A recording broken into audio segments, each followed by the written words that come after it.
유월절이라는 무교절이 다가오매 대제사장들과 서기관들이 예수를 무슨 방도로 죽일까 궁리하니 이는 그들이 백성을 두려워함이더라.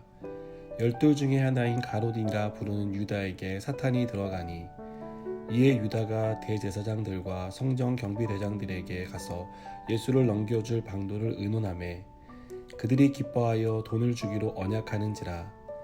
유다가 허락하고 예수를 무리가 없을 때에 넘겨줄 기회를 찾더라. 유월절 양을 잡을 무교절 날이 이른지라. 예수께서 베드로와 요한을 보내시며 이르시되 가서 우리를 위하여 유월절을 준비하여 우리로 먹게 하라. 여짜오되 어디서 준비하기를 원하시나이까.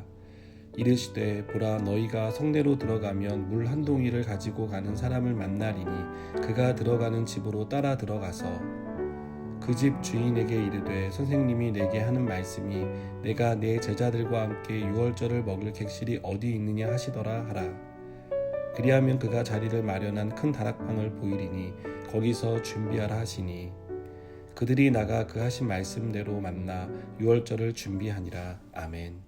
대중들의 시선이 예수님에게 쏠릴수록 대제사장들과 서기관들을 비롯한 종교 지도자들은 몹시 불안해했습니다. 그들은 대중들을 자신들의 수종에 두고 좌지우지하는 사람들이었는데 그 주도권을 예수님께 빼앗기는 것에 대해서 불편해했습니다. 그들은 예수님의 활약이 계속될수록 어떻게 하면 이 사람을 죽일 수 있을까를 의논합니다. 이러한 종교 지도자들의 생각과 계획은 사탄의 소나기에서 놀아나는 것이었지만 그들은 이 사실을 알지 못했습니다.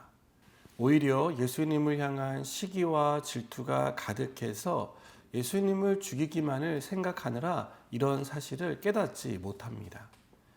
종교 지도자들의 계략이 실행될 수 있었던 것은 예수님의 12 제자 중 하나인 가룟 유다가 있었기 때문입니다. 3절은 유다에게 사탄이 들어갔다라고 설명합니다. 유다 역시 종교 지도자들처럼 사탄의 소나기에 놀아나고 있었지만 이 사실을 깨닫지 못했습니다. 그는 예수님에 대한 실망으로 이날 예수님을 죽이기 위해 음모를 꾸미는 종교 지도자들과 손을 잡았습니다. 이 모든 일은 사탄이 계획한 일들입니다. 사탄의 계획은 한 채의 오차도 없이 모든 것이 계획한 대로 순조롭게 돌아가는 것처럼 보입니다. 여러분, 우리는 세상을 살면서 사탄의 계획이 성공하는 것들을 봅니다. 그것도 한 채의 오차도 없이 모든 것이 완벽하게 이루어지는 것을 보면서 사탄이 얼마나 강력한 적인지를 새삼 깨닫게 됩니다. 우리는 세상을 살기 좋은 곳으로 만들고 싶어 합니다. 그래서 기도하고 어떻게든 말씀대로 살아보려고 애를 씁니다.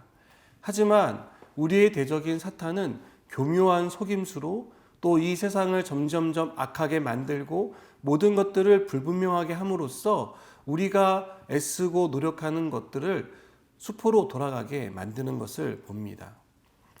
여러분, 세상은 법을 제정합니다. 그 법의 테두리 안에서 살아가게 하기 위한 것이기도 하지만 또한 그 법이라는 안전망을 통해서 서로가 서로를 돕고 배려하며 지켜주기 위한 그러한 방법으로 이런 것들을 선택하는 것입니다. 그런데요, 이 세상을 보면 어떻습니까? 법을 새롭게 제정하지만 더 큰 악이 언제나 기다렸다는 듯이 나타나는 것을 봅니다. 세상은 몇 년 전에 비해서 더 악해졌고 사람들의 마음은 더욱 강팍해져 있는 것을 우리는 보게 됩니다. 여러분, 이것을 영적으로 보자면 사단의 세력이 점점점 왕성해지는 것입니다. 그가 행하는 일들이 우리의 모든 노력들을 물거품으로 만드는 것입니다. 이렇게 사탄은 세상을 자기 손에 넣고 좌지우지합니다. 하나님이 세우신 세상을 파괴하고 하나님이 지은 사람을 손쉽게 멸망의 구렁텅이로 몰아넣습니다. 세상에서 일어나는 일을 표면적으로 보면 사탄이 완벽하게 승리한 것처럼 보입니다. 누구도 감히 가공할 만한 능력을 가진 사탄에게 맞서 싸울 수 없을 것처럼 보입니다. 그러나 죄가 있는 곳에는 그보다 더한 하나님의 은혜가 있습니다. 그것은 사탄의 계획보다 더 치밀하고 완벽한 하나님의 계획입니다. 예수님은 유월절을 맞아 제자들과 함께 마지막 유월절을 보낸 장소를 물색하십니다. 이 장면을 읽고 있노라면 하나님의 계획이 얼마나 세심하고 치밀하고 또한 완벽하게 이루어지는지를 우리는 발견하게 됩니다. 사탄은 예수님을 죽이면 모든 것이 끝난다고 생각했습니다. 자신이 완벽하게 승리할 것이다라고 믿었습니다. 하지만 예수님은 사탄의 계획을 알고도 친히 유월절의 어린 양이 되시는 일들을 감내하십니다. 사탄의 계획대로 죽기로 하신 것입니다. 그러나 이것은 실패나 패배가 아닙니다. 하나님이 예수님의 죽음을 승리로 바꾸셨기 때문입니다. 유월절 어린 양을 통해 구원을 이루신 것입니다. 유월절 어린 양으로 오신 예수님을 통해 우리를 죄에서 사탄의 손에서 구해내신 것입니다. 사랑하는 여러분, 사탄의 승리는 영구적인 것이 될 수 없습니다. 사탄은 성공한 것처럼 보이고 모든 것을 자신의 손아귀에 넣은 것처럼 보여지지만 결국 모든 승리는, 모든 구원은 하나님에게서부터 나온다는 사실을 우리가 꼭 기억했으면 좋겠습니다. 여러분, 십자가로 주님은 승리를 이루셨습니다.